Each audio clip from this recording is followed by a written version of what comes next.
পাকা শিমের বীজের ভর্তা করার জন্য শিমের বীজগুলোকে ভালো করে ছাড়িয়ে নিয়েছি, ধুয়ে নিয়েছি পরিষ্কার করে। আর এদিকে নিয়ে নিয়েছি পোস্ত, সর্ষে, কাঁচা লঙ্কা, রসুন, টমেটো। কড়াই গরম হয়ে গেছে, এবার দিয়ে দিব তেল। তেল গরম হয়ে গেছে, তেল থেকে ধোয়া উঠছে। এখন আমি এর মধ্যে দিয়ে দেবো এই যে রসুন।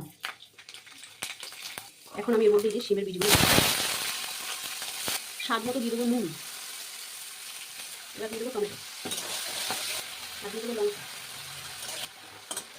টমেটোটা গলে গেছে, এখন এই যে সর্ষে আর পোস্ত দিয়ে দেবো। এটা ভাজা হয়ে গেছে, এখন নামিয়ে নেব।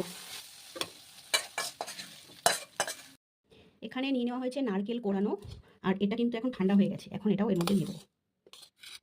সামান্য একটু চিনি। এবারে এটা শিলনোড়াতে বেটে নিতে হবে। আজকের ভিডিওটা যদি আপনাদের ভালো লেগে থাকে তাহলে অবশ্যই একটা লাইক করবেন, প্রচুর শেয়ার করে দেবেন। আজকের মতন টাটা, সবাইকে ভালো থাকবেন, সুস্থ থাকবেন।